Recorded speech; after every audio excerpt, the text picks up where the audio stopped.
Namaste, everybody.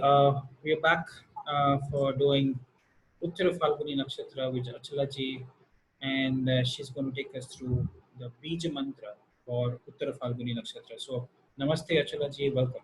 Welcome again. Namaste, Faiji. I'll just share my screen quickly. Here it is.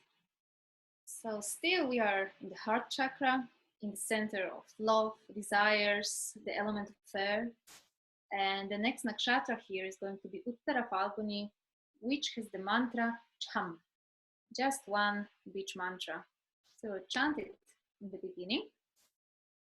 Om Cham Uttara Phalguni Nakshatraye Namaha. Om Cham Uttara Phalguni Nakshatraye Namaha. Om Cham Uttara Phalguni Nakshatraye Namaha. So Uttara Phalguni Nakshatra, when I think about Uttara Phalguni, the first thing that really comes to my mind is Goddess Lakshmi, because she is the goddess who was born under this nakshatra, as it is said.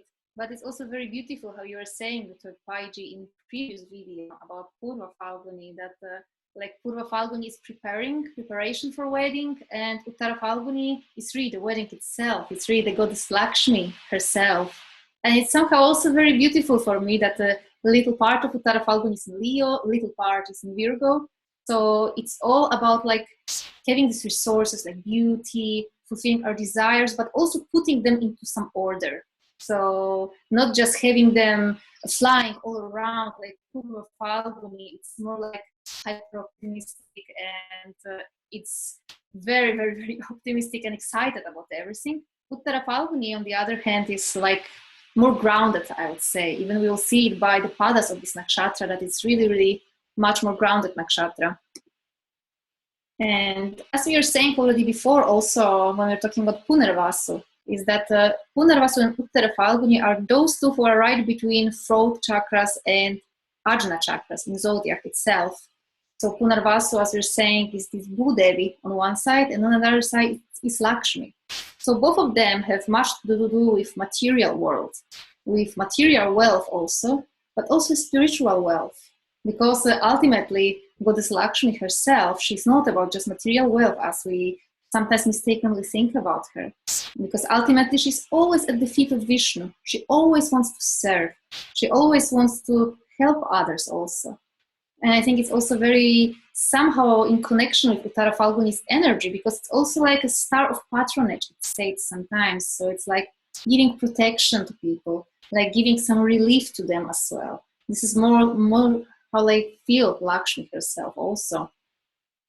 And even if we look at certain verbs that are connected here, there are not much of them at all, but those that I found are chat, which means to cover something, chur, which means to scatter something, chit, to cut off something. And then we have also the word chaya, which is shadow. And somehow I connect very much with Uttara Phalguni when I think about the nakshatra, this nakshatra of patronage, and it's also the nakshatra also of the sun. It's very much like this tree that is just giving shadow to everybody equally, right? So it doesn't choose, I will give a shadow to you and I will not give it to other person. It just gives it to equally to everybody. So it's not anymore so much like Purva Phalguni, which is much more connected on fulfilling my own desires, feeling content in life. But here in Uttara Phalguni, really, we are asking ourselves, how can we really serve others? What can we do to others as well? And this is also this very beautiful quality of heart chakra, actually. And even now when I think about all Uttaras, so Uttara Phalguni, Uttara Shada, Uttara Bhadrapada, if you think of all of them, kind of this aspect of service to others is very prominent in all of them. So doing something that is not just for myself, doing something that is for higher goodness, especially here in Uttara Phalguni, because it's so connected with wedding, right? So it's more about, let me try to forget about myself a little and think about other person, to notice other person and other person's needs. So I am not the most important here. Uttarashada will be, let's say, more connected with patriotism, right? So doing something for the country, for the goodness of all, following my beliefs, my religion, my higher ideals. And Uttara Bhadrapada ultimately is just serving the divine, really, and just being humble and serving others. So it's somehow a very beautiful trait of all Uttaras that they have this, how to say, the quality to really give shelter to others, literally. But also we have this little bit, let's say, more aggressive verbs here. So it is also to scatter, to cut off. And also Uttara Phalguni sometimes can be a little bit too controlling and trying really to put things into order too much, really.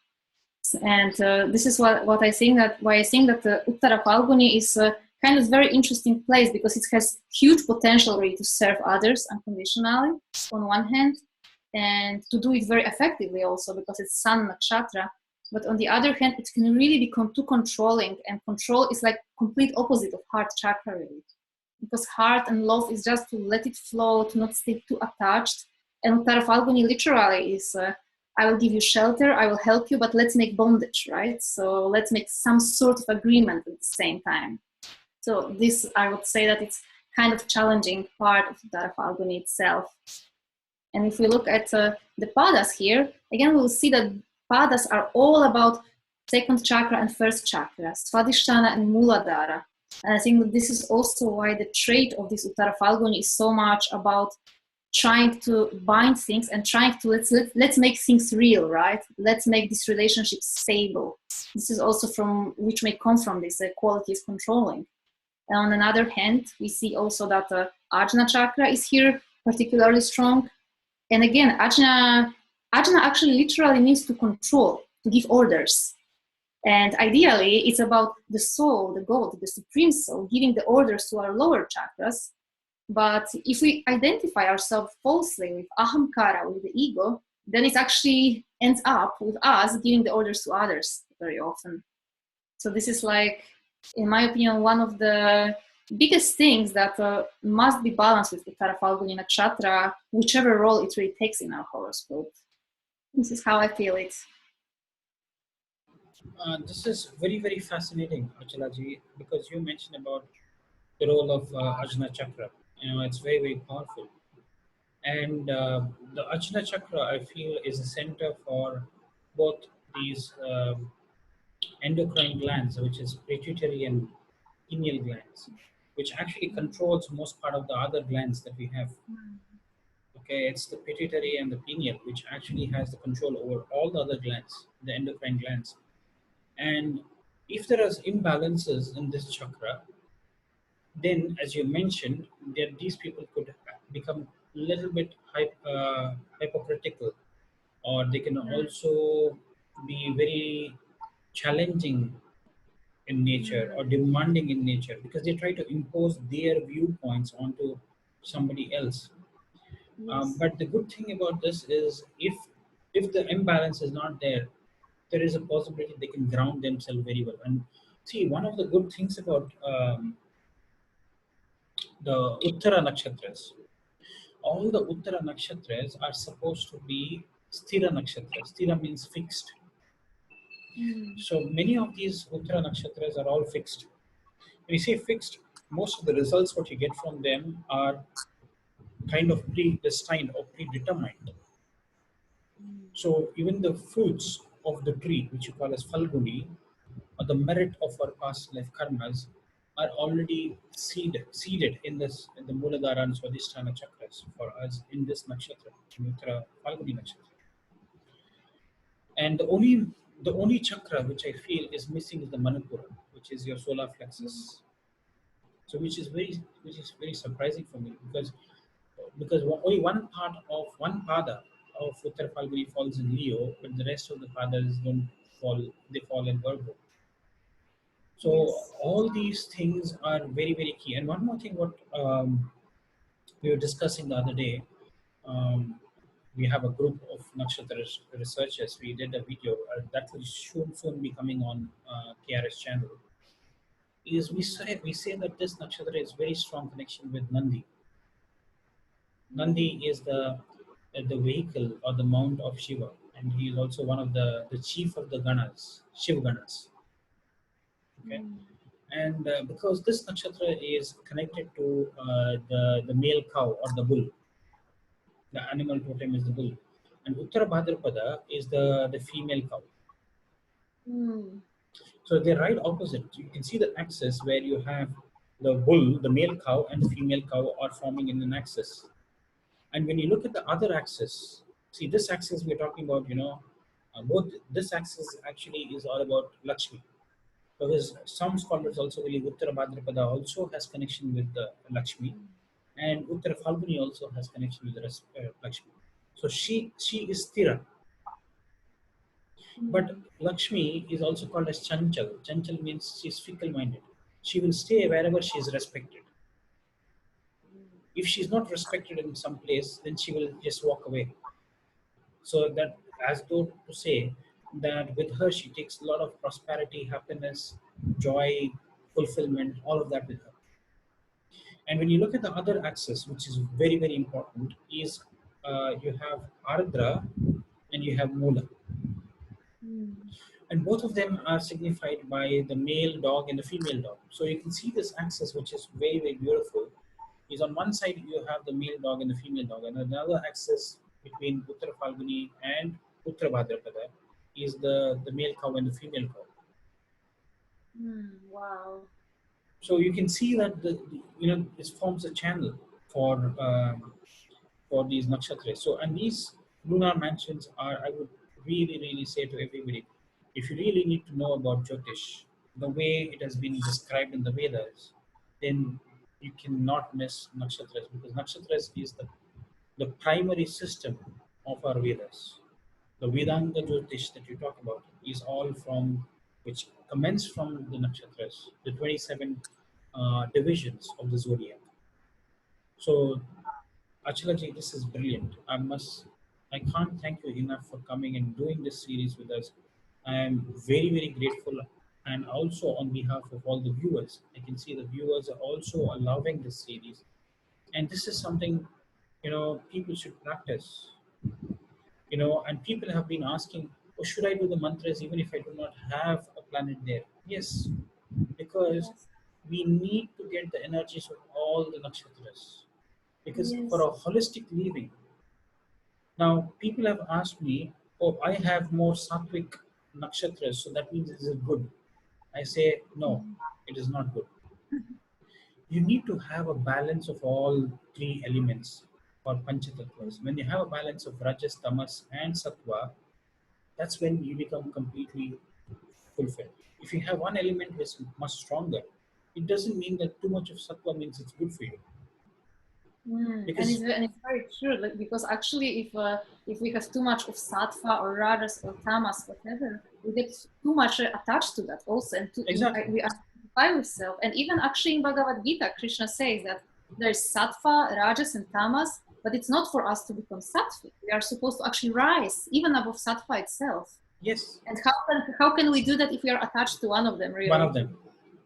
yeah. So these are all misconstrued concepts which people think, oh, if I have more sattvic nakshatras, then I am a good person, I'm a good human being, or people can construe that I'm very, very nice. No, because why would somebody say tamas is bad?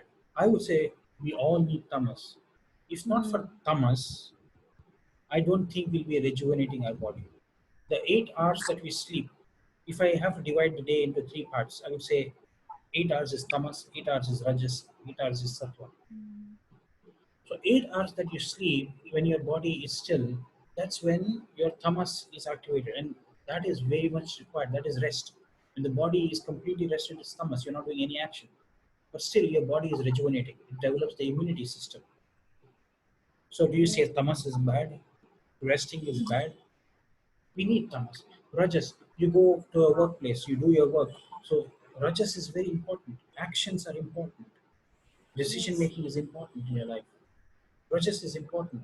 So 8 hours of Rajas that you go to your workplace and you do 8 hours, and then 8 hours is for you, and that's how you make those 8 hours sattvic.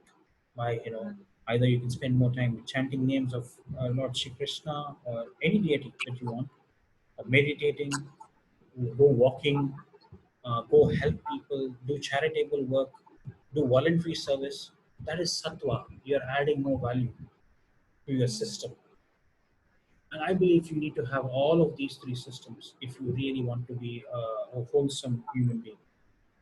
So I feel nakshatras are nothing but they're trying to complete you. And irrespective of whether you have planets or not, I would still encourage people to go and do the mantras, especially when the moon is transiting the specific nakshatra. Definitely, you can chant it, irrespective if you have a moon. But do also chant more mantras of your ascendant nakshatra, your moon nakshatra, your when your lagna lord's nakshatra, or your Mahadasha Lord Nakshatra. Also, I've heard people say you can chant the mantras of where Saturn is transiting. Which Yes, nakshatra definitely. Saturn is transiting? Because Saturn can give you some delays. It will never deny, but it can give you some delays because it's very slow moving planet.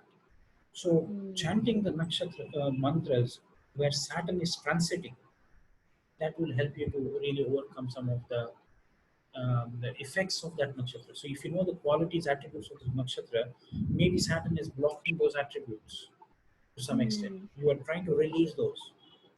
Now it is in Yes. Jyeshtha nakshatra.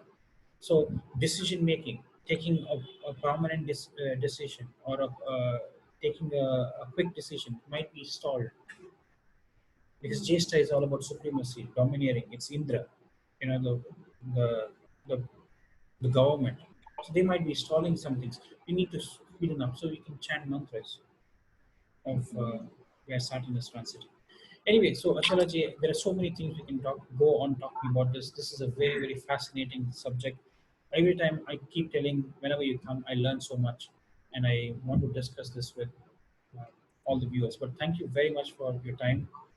Much appreciated. Thank you, and namaste. Thank you very much, Arjun. Namaste. Namaste.